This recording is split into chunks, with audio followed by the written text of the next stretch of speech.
Although it's hardly news to Arab and Muslim scholars, it's taken some time for Western analysts to grasp the importance of ideology in the broader applied sense of the Islamic doctrine of law to the progress of Islamism. I can remember myself having to make the case for even doing this when I was writing on jihadist violence. And the reason it was not a great revelation on my part, simply because I was looking at Arab chat forums and noticing that over 50% of the traffic on these forums was on the fiqh of jihad, on the legal case for the priority and for the propriety of what they were doing. So it was obviously a very important element of the struggle. Yet this really hasn't become part of the current analytical culture. For instance, how many political scientists do you know would be able to understand, for instance, something quite basic in the Islamist mental universe, of why religious pluralism is an example of paganism? I don't think that would be an easy thing for all of us to understand. How many would know, for instance, that the recourse to the analysis of the hadith of Jathama is very important for justifying the killing of innocent civilians, or the interpretation of that? It's all gobbledygook to most of us. How many would understand the importance of a medieval scholar such as Al-Ghazali in justifying suicide bombings? It would be probably quite a revelation to think of this, but it has not been part of the, shall we say, the curriculum.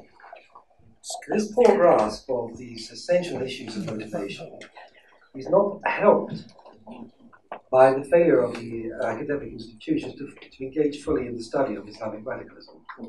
Yet this crossover between the religious aspects of the debate, and what I mean by that in terms of the textual nature of the argumentation, and the implications for security, few institutions are yet willing to fully address.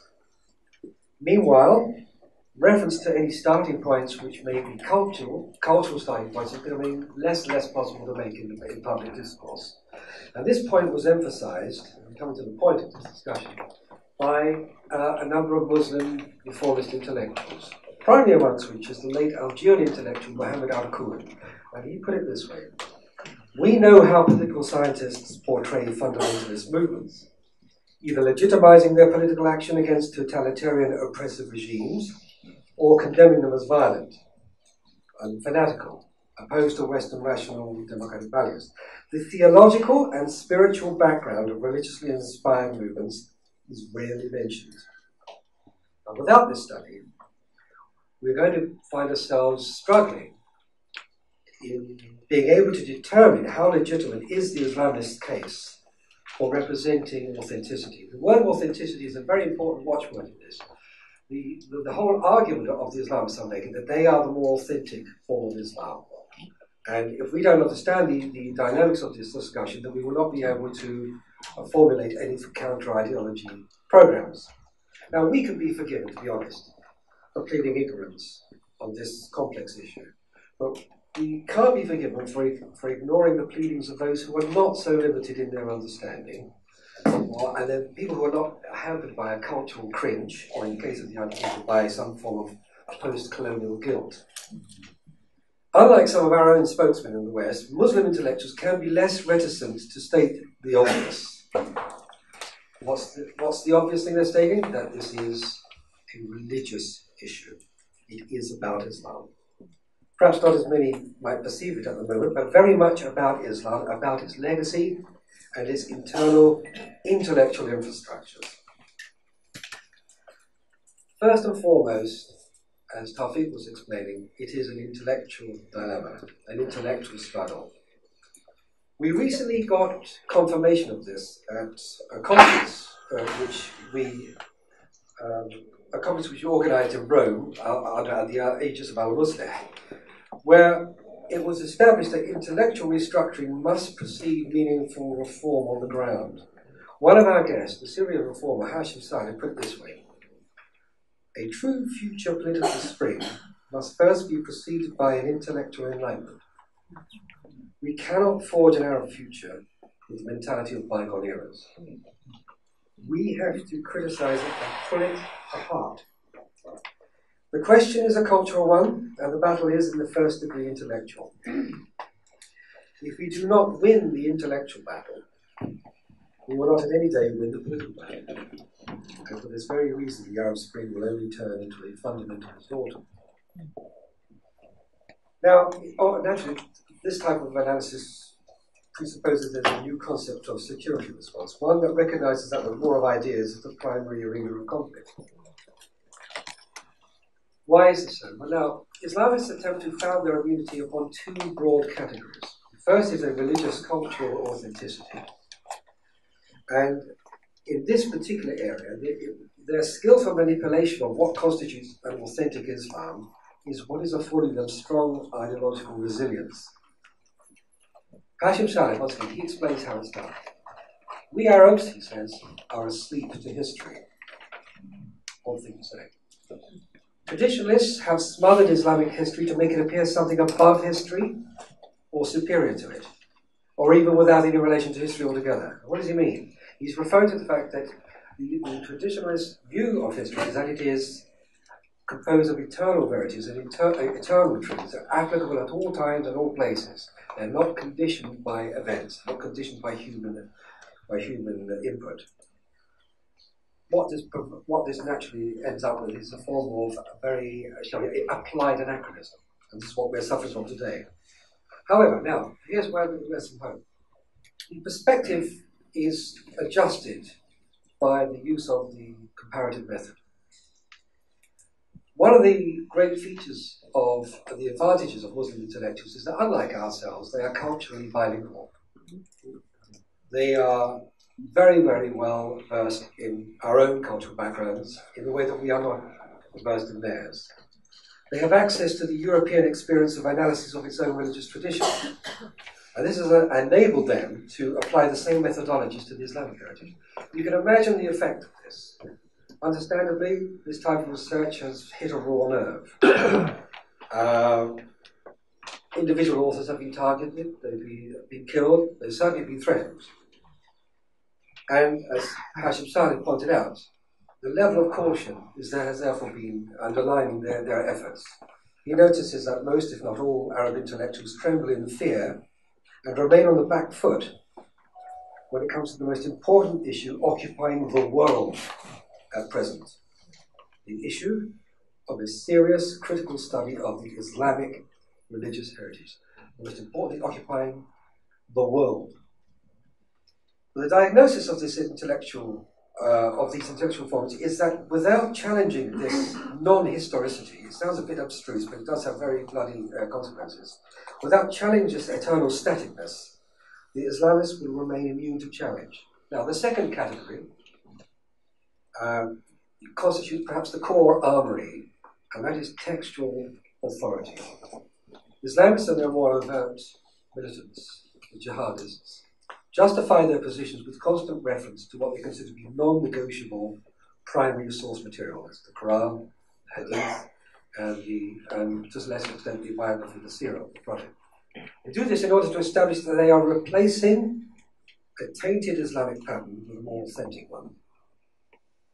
Now, according to the former Mufti of Marseille, Sheikh Suhaib bin Sheikh, any attempt to reform Islam, and Muslim jurisprudence in particular, must disregard its sanctity and reread texts in the light of modern thinking in quest of a new orientation.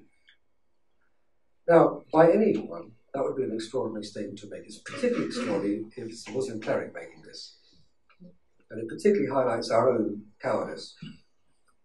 Advanced textual scholarship of the core texts of Islamic scripture, historically documented editorial revisions of the Quranic text, the existence of manuscripts demonstrating variant readings, they're calling into question, all of these, the immutability of the source foundations. And they're calling into question, by so doing, the justification for the narrowest interpretations of Islamic belief and conduct. The concept of the text as something sacralized and lying outside the bounds of investigation is a core foundation on which Islamism bases its starting point. Challenging this immutability restores the case for Muslim progressives for a creative approach to faith and law. What has to be shaken up is the idea that there is a stasis, that there is no grounds for a reinterpretation. Now, the impact of the research, even on the questions of the text and on the edition, is direct. The Tunisian scholar Musif ibn Abdul Jalil argues that the differences in the texts from the canonical version are enough to enlarge our thinking about women's condition, religious tolerance, and what we call human rights. So it's a very crucial exercise, all of which makes the near invisibility of these voices in our media world all the more surprising. It's not helped by the tendency of the Western media to overlook them. Hussein Haqqani underlined it this way. For many Americans, the Muslim Brotherhood's version is now the official and mainstream version of Islam. If a news organization is looking for a spokesman for Muslims, they usually go to one of the Brotherhood-linked organizations, marginalizing the opinions of non-radical Muslims. The late Lafif Lafta, who also attended our conference, highlighted how the European media presents the supporters of this Islamist tendency on any and every occasion. They present people like Tariq Ramadan, but rarely would they present people like Fatih bin Salama, Malik Shavel, Tahir bin Jaloun, Ghalib bin Sheikh, or the Marseille Mufti Sahib bin Sheikh. The Arab media, like Al Jazeera says, act in the same manner. What is happening is that the supporters of the secularist tendency are blocked out of these media. And of course, the fault is not only ours. The most significant hurdle is the lack of an effective coordination of the response. Lafif Lakhdar lamented that there is no institution tasked with overseeing the implementation of the reform program and financing it, as opposed to, of course, the other side. All we have left are individual initiatives that are necessarily disorganized, and in the absence of this institution, the prevailing understanding of reform is fragmentary. Those who support the project need to stand together and cooperate with each other. It is exasperating, he said, to see antediluvian thinkers getting this right. High time for some collective work and effort. Now, the slightly controversial point, it may appear to us, but it doesn't appear this way to Muslim reformers, is that we ourselves should not be excluded from this collective work of Islamic reform. When I say we, I mean non-Muslims and Westerners. The new type of challenge that confronts us means that the study of political ideologies, as Mohammed Al-Qur'an demonstrated, can no longer be considered intrinsically separated from the study of religious faith. Let me quote Sahib bin Sheikh again. Islam is a message for all humanity. Therefore, it's not the property of Muslims. Everyone has a right to be fascinated by this religion, to adhere to it, to be critical of it, and even to be hostile to it. To avoid criticizing Islam is a form of segregation. Now, given its universalist political pretensions, and since we are no longer spectators on somebody else's civil war, as it was once put, we have the full right, as a matter of course, to intervene with our own voices concerning the way Islamic doctrine is being applied in the modern age. Of course, the question is how. Understandably, we all have a large learning curve ahead of us. I think a useful way to get up to speed is therefore to digest the writings of these progressive Muslim thinkers who have already carried out this very important bridging function, because they've become culturally bilingual and they are able to discourse with authority on what is shared and what is particular. Of course, then the next question is, the problem is where is this public access? Where do you find it? And of course, the reality of the situation is that the contest for authenticity in the Middle East is being fought out in Arabic, which means, of course, their contributions, their courage, the brilliance of their work is all but unnoticed. They need to be translated to a global readership, and their profiles promoted here more importantly, will need to be financially supported. And finally, if I make a brief note on the Al-Muslih website, which I mentioned. This constitutes an initial step in responding to Ulph Lachter's request for an institutionalization of the reform message. It aims to promote a two-way traffic through its publication in two languages, Arabic and English, and raise the profile of these voices for reform in the Anglosphere, in the English-speaking world, by translating their articles. So I do think it's worth examining this type of initiative as a starting point for the institutionalization of disintellectual reform. Just a final point. If non-Muslims and Westerners legitimately fear that we lack the cultural background and the credibility, as it were, to make judgments, I think really that by observing how one constituency of individuals, again, as I mentioned, culturally bilingual, see how they negotiate the territory courageously and untrammeled by self-doubt, importantly, I think it's a very good way to get up to speed to engage fully ourselves. At the very, very least, we will be able to avoid undoing their good work by listening to the wrong people.